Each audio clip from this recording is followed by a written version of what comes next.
Hey, we are back with our last segment of the last Ah, show of 6. ah. We're almost done. Sad. But we have a great last segment for you of Maze of the Mini-Taur. This is an adorable Cool. game that ranked 5th in the 2021 GMTK Game Jam, one of the many games that we're showcasing at 6 that originally started as game jams because it's a great way to know whether your game has traction or not before you put all your dev time into it. I mean, why not get a bunch of free publicity for a concept of a game and see if anybody actually wants to play it, and then put all of your hard earned time and effort into a game. Andrew, we are almost done, but I want you to tell me a little bit about the slow jam before we transfer over and start talking to the Oh, devs sure. as we get things going. I love game jams. We host a bunch of different game jams. The aforementioned Game Makers Toolkit Game Jam was where Maze of the Minotaur originated. This weekend is Ludum Dare. Next month, we have our own game jam, the Seattle Indie Slow Jam. What's a slow jam? It's like a game jam, but slower and longer, and you have more time. Instead of like 2 days, you got 2 weeks. That's right, 2 weeks. That's 3 weekends. You can make so much game in that time. Yay! It's more So sustainable. You much. don't have to burn yourself out. They have a big team, make some good stuff. Which Wizard, which was featured in Sticks, came from last year's Sailing Slow Jam. Always a good time. If you're interested, join the Discord. Brad will be there. He can get you all set up with the jam. Hope to see you there. Cool. We're about to interview the devs of Maze of the Minotaur. I love a good pun. We are joined here by Adam and Zachary. Hello, friends, and hello, whoever's dog that was. Hello. Sounds like Zach's dog. That was mine. I had to close the door because I know he's about to go crazy. Because he's super Days excited too without for this. what on the chalk? Days without, what's that sign say? Days Days without without writing on writing the on the chalkboard. chalkboard. God damn it! Self-defeating, Nice. self-defeating chalkboard there. It's a good chalkboard. I'm Adam, glad you noticed. hello. Welcome. Hey, what's up? So, give us a little elevator pitch, Adam, about Maze of the Minotaur. How do you describe it to people? So, Maze of the Mini-Taur is basically a puzzle game where you actually mess around with the level instead of messing around with elements of the level. So you can actually move the pieces of the level to get where you want to go. Sort of It like is. I'm the going to be board game trying the Labyrinth. game out here. If anyone's ever played the board game Labyrinth. I have not. I'm actually unfamiliar with it, yeah. It's a great board game. Yeah, it's kind of inspired by like Rubik's cubes. That's kind of where we took a lot of our inspiration from, of like making these levels like as like kind of like their own like mini puzzles in themselves. Cole Timmings says old school classic. Thanks, Cole. This is a game you guys made in 48 hours. Is that right? Yeah. Yeah, 48 hours. Yeah, it was a crunch. I bet, for sure. I was also in that game jam. I made my own game. I didn't place fifth. I think I placed 100 something. You guys placed. I remember Game Exchange had like a bunch of different rankings. You guys were fifth in overall, but you're sixth in fun, which I think is the hardest thing ever to get voted on. To like, I don't know. There's no way to quantify or plan for that. You guys were like 20th. Or Yeah, 20 we were super humbled. We were super humbled by like all the positive ratings we got. It was unbelievable. I was following the project because Kira is very active in our Discord. I've never met them, but all my friends during the pandemic are friends I made because of Discord. Kira, does a lot of game jams, a lot of games. How did you guys meet Kira? How did this jam team come to be?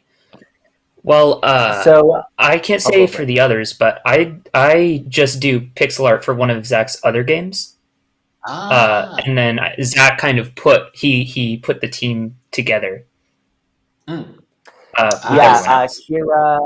Kira, and then our other programmer Lecco. I met them through last year's GMTK Game Jam because our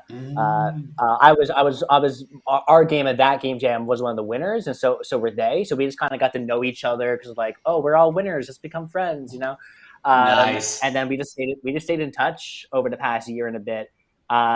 So that's why I connected with those two. And then like as far as Adam mentioned, I work with him on another project, as well as our sound designer. was also from that same project. So it's kind of just a merging of a couple of worlds. Hell yeah. That game you worked on previously, was that Two Timing Towers? Yeah, that's it. I wasn't the original pixel artist for it, but I got brought onto the team after the other one left. Yeah. Man, putting a team together is a hard and thankless job. Thank you for doing it, Zach. Did you use the GMTK like person finder that they had this year? No, we didn't use that, but the fact that that exists is so cool. Like I was like part of the server while everyone was like talking about how do we make this thing, and it was so cool seeing that come together. But yeah, I kind of just rather than using that, I kind of just use like my other connections from the previous year to kind of help build this team. Right.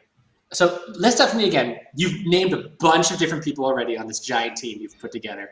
Just list out for me the full credits.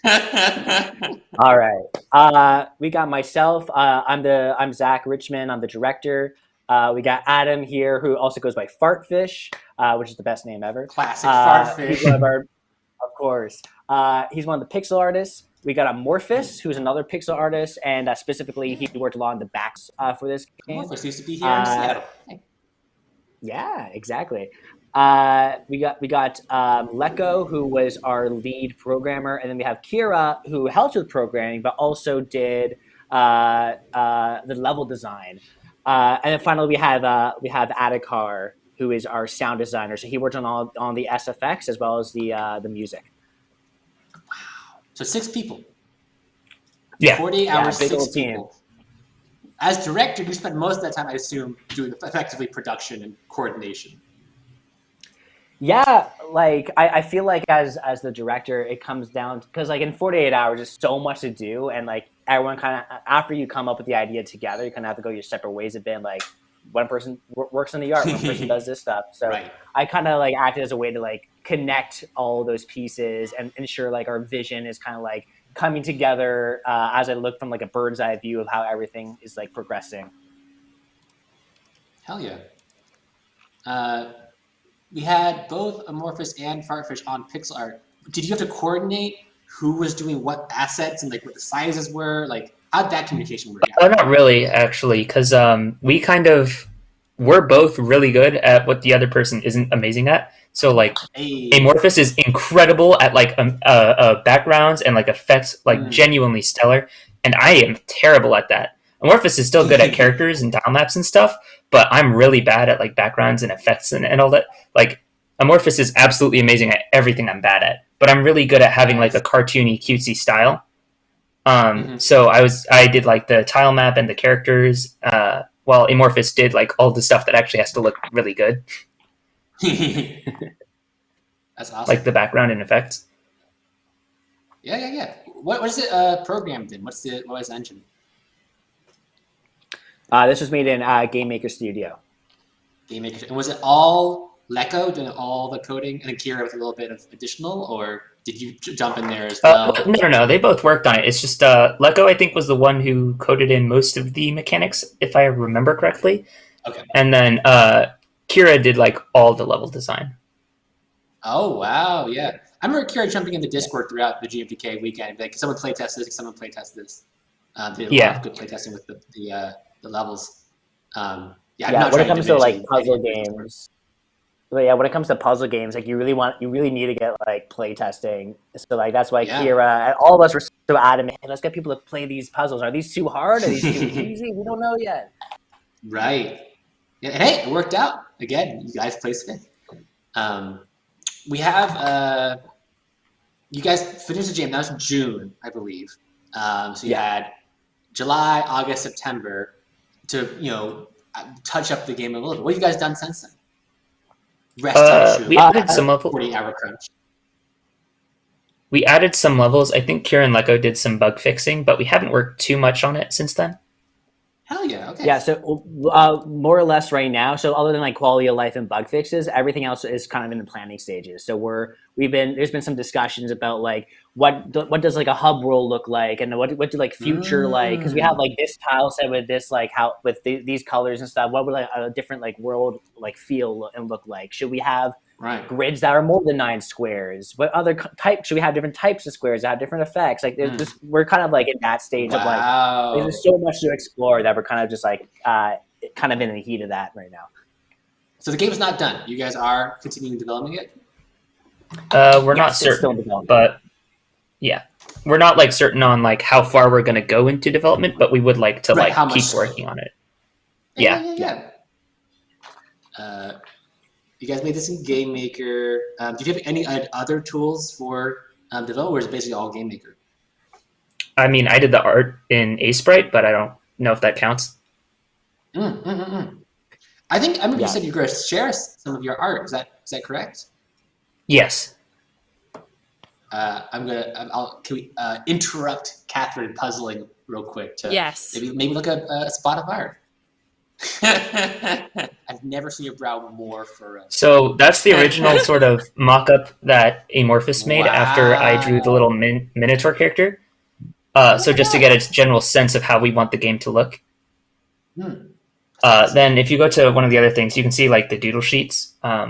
So that was how the doodle sheet originally looked. And if you actually zoom in on the Mini-Taur, so the eye is 1 pixel up, and that's how he originally looked.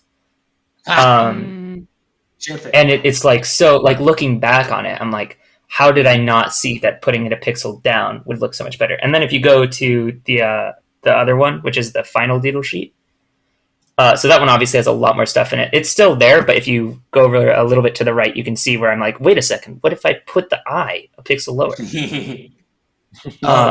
And then you've got like the tile maps. You've got the tile maps everywhere just to see how like it would look if it were gray, because we were talking about like what we wanted the color scheme to be. And then the reason there's 2 instead of just having 1 is because I originally, if you zoom over to the white tile map thingy with a bunch of that's the template I use for tile maps, because that's it just has all the pieces. All the walls, and so I drew those, and then like lo and behold, apparently Game Maker actually has a specific template that you have to use. So I had to painstakingly place every single tile in the right place over again. And that's what the one to the right is. It was such a pain. Right. It's all just like and then that stone texture is just you didn't get to see it while Kate was playing it, but there's areas where you're like not allowed to be inside of, and that's what the stone texture is for. And then there's all the UI. I added for the UI, when you hover over a button, or at least the player levels or back button, I added the little nose ring from the Mini-Taur because I thought that would be really cute. That is, yeah. Awesome. It's a really great touch. It's amazing to me to see that concept piece that Amorphous put together, because it looks like they, color dropped from that. The eyedroppers from that image for a lot of the later art. Like that's kind of set the color. Oh yeah, no, we're just using the same color palette. Awesome. Yeah. Was it a constraint? Like how constrained color palette was it? How many colors? I think it had like 32 colors. It's called Journey. I think it had 32 colors. Hell yeah. This is giving me some Undertale vibes up here. Doodle sheet. I don't know if there's a technical term for it, but generally, whenever I personally am making a game, I just start doodling on just like a 128 by 128 canvas, and then file. Yeah. Every time without fail, that ends up increasing to 256 by 256, and then 512 by 512. And sometimes, if it actually, I think I have one that I'm doing now, not to like do anything, but just for fun. That's like, I think right now 768 by 768. And then the 2 in tower one, I think is also, I think that one might actually be 1024 by 1024 now, but I'm not certain about that. I might be thinking of the wrong one. What tool are you using for your pixel art? I use Sprite. Sprite, okay. ASE Sprite. Pop off in chat if anyone uses Sprite. I have to finish this level, you guys. It's pissing me off. I gotta get to this, and I can't figure it out. So what you do is go down, shift the middle one to the left, and then go back up. No. Shift the middle one to the left and go back up. Up 1. Yeah, there you go. Oh, okay. I got it. Then you just jump up there and walk up. It's Like I tricky knew where because I it's needed on to the get corner, to, like and a diagonal. I wasn't solving backwards properly. All right, thank you. I'm glad Carry on. Adam remembered the solution, because even after playing this game so often, I still forget. I just always I still get confused by this stuff. But I love There's puzzle specific. games. It's just because like there's specific ones where once you figure out, oh, you're like, oh, I feel so smart now, and like Yeah. it just kind of sticks with you. Mm-hmm. I will say that during the jam itself, when we were like play testing like crazy, looking for bugs and stuff, there was a point where like muscle memory, I knew exactly how many moves for every single level, and I felt so smart. And after like doing other stuff, I'm like, oh, how do I do this stuff again? Right. The were there any examples? I've always felt this at the end of a game jam, especially constrained 40-hour game jam, where like, there are so many things I wanted to get in, but the cruel mistress of time is not going to let me get this in. Are there examples of features or ideas that are cut that you just couldn't get into the build? Actually, yes. original So game? Kira had a few levels that she was working on, and then like at the last moment, we had to cut them because we realized like we kind of need to test this before we add. Like it was the levels were added like last minute, and we still feel bad about it because they were really good levels, but we needed to make sure that they were like playable levels first. And it was like the last hour of the jam. We're like, guys, we can't do this. Just submit it. Yeah. Yeah, that's probably one of like the hardest parts about these types of jams, is that like 48 hours is never enough time to do everything you want to do, and there's always something someone is working on at the last minute that as a team you want to get in, but you can't play test it in time, or that may be buggy, so should we risk putting that in last minute and like just hope it's not, there's no bugs in it, like so that those last couple of hours of jam are always stressful because for that exact reason. Right. You guys, it sounds like you are veteran game jammers. Particularly you guys have game jammed together before. Hey, shout out to the audience. What are your favorite game jams? I mean, my favorite game jam is honestly GMTK. Like it's just GMTK. Like I'm a sucker for 48. I like short jams. I don't know. I just thrive under pressure. So I just love, like, I have no time and we have to make something amazing. Go. But like I just did my first like 2-week jam not that long ago. That was a different experience, but that was also kind of fun because you could a little more laid back. You have a couple of hours here, a couple of hours there. But like GMTK will always be like my first and favorite jam. Nice. How about you, Adam? Any favorite jams? My personal favorite is really it's a little more niche, but it's the Super Sensory Mega Mix. Obviously, I also love GMTK, but like everyone loves GMTK. I thought so I knew the all Super Sensory Mega. It's basically make like the wackiest game you can. It was really fun. I did a game for it, and it was like I was so proud of the name. Hold on. The name was like, Rico and Chet. I was so proud of that because I'm like, oh, that's 2 names together and it's Ricochet. But that's definitely my favorite jam, partially because of the cash prize, partially because it's just a fun, like, it's just fun to like make the most wacky game you can. Right. We have a question here. It says, with a 6-person team, how are you keeping communication flowing to make sure everyone was doing their part and getting their pieces done on time? That was Zach's job completely. We wouldn't have. we would not have finished this game if Zach were not there. Yeah, it's a lot of me being annoying and picking people like, hey, you have an update yet? You got an update yet?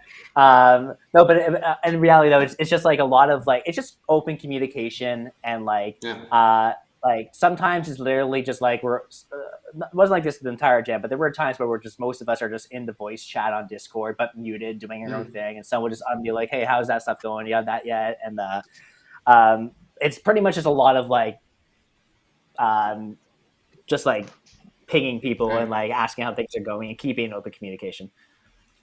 Well, you touched on something here that is difficult during remote game jams. There used to be a time where we had in-person game jams, but some game jams like Ludum Dare or Game Maker 2 have always been online.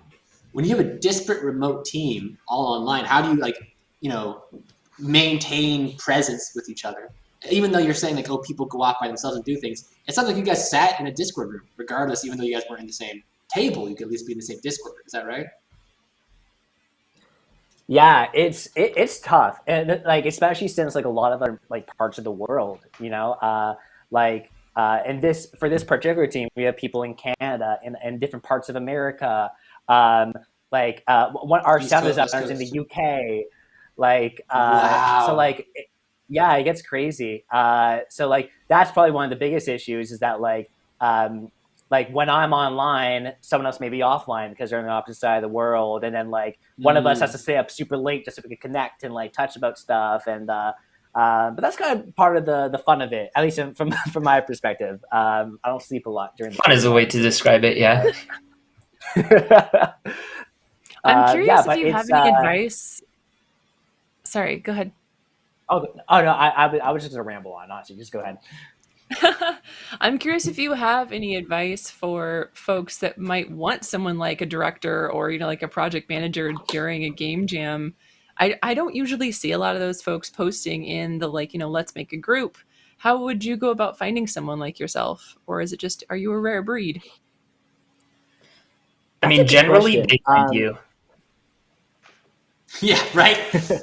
You don't. They are the ones who are organizing the team. Can you I find a mean, producer? Adam's kind of right. It's kind of a weird position because I feel like a lot of people want to do it. Because I've met a lot of people that I've met a lot of devs that I would like talk to them and be like, oh yeah, I'm kind of like more of a director role. I do like I touch on a lot of things like UI and game design and level design, but like my main role is director. But like and a lot of people like, oh, like a lot of people devs I talk to are like, sometimes surprised, like, oh, like I want to be that, but I can never find my foot in the door to like be more of a director role. I think it's something you kind of just gotta like. At least how I did is I kind of just be like, okay, I feel like I could do this. I'm gonna make a team and be the director, and I just kind of made my own team from that, and it kind of just like worked out. So I think Adam's right. It's not about just like finding that person, though. Hopefully people could start like being more comfortable just posting, be like, yeah, I'm a director, hire me for your team. But I feel like it's very much like a director kind of starts the team themselves and builds it around themselves. At least that's how I approached it. As someone who Yeah. organizes game jams, I want to charge more people to be like Zach here and just be a director and make a team. It's not hard. You don't need to do everything. Find people who do the things you can. Zach, before you came into this position of having production, were you doing other roles on teams in game jams, or did you like dive right into production? I dove right into like director roles, and but that's mostly because like in my actual job is I work in advertising, Nice. and a lot of the same skills kind of like are the skills you need for a director in the game dev space because you're overseeing projects and you're like directing other people, and that's kind of stuff I do in my day to day, anyways. Right. So it was very easy for me to game dev as because I'm so passionate about it. But yeah, I kind of just jumped right into that type of role rather than worked my way into it. Yeah. When you act as a producer on a team, are you also like the game designer, or do the rest of the team also contribute those ideas? What we did was we all contribute. So Zach has a system for this. Is we no matter what, even if we have even if along the way we find an idea we like, you spend the first 3 hours of a jam brainstorming. Mm-hmm. And at first we didn't like the idea because you've only got 48 hours, but honestly, it really helped. Yeah. Because I think actually this was actually one of the ideas that we didn't come up with until towards the end. I can check the doc, but I have no idea where it is anymore. But that design process really helped like a ton. Like just sitting in a call, like it sounds like a long time, and it was a long time, but like having that 3 hours to brainstorm was not only helpful with coming up with ideas, but also fleshing them out. I want to take this as a bullet point. Hey, these are award-winning 5th place Game Maker Toolkit winners. You don't need to have an idea to make a team. You don't need to be like, I have an idea and people go right around it. You can just make a team of cool people and you can come up with the idea together. Come on, guys, get off your butts. When you come to my next jam, you better put a team together. Be a director. It's fine. You can do it. Hell yeah. We have a question from chat. Someone curious that whether this has Baba like you, Prabha.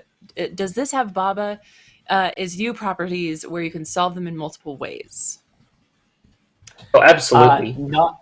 There's most of the puzzles have one like intended solution, and then like, but like a lot of ways that I solve the puzzles is I forget which one, but like there's one where it's like I don't think I was supposed to do that.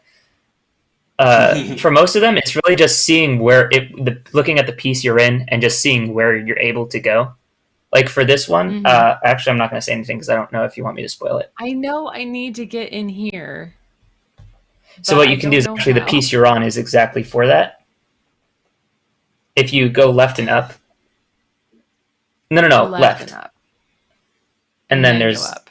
Oh, I kept trying to go this way with it and not this way. That makes sense. Okay. Boop, boop, boop. Thank you. Nice. Devious. Well, we only have a few minutes left, but there's a question in chat as well about puzzle difficulty. And I'm kind of curious to tag on to that question. How do you make sure that there's not a ton of different solutions and that, not all of these pieces line up? How does that happen in the process? That's a question you'd have to ask Kira, because we have no idea how she made these levels. Like, they're absolutely amazing. Like, I have no idea like how she did this.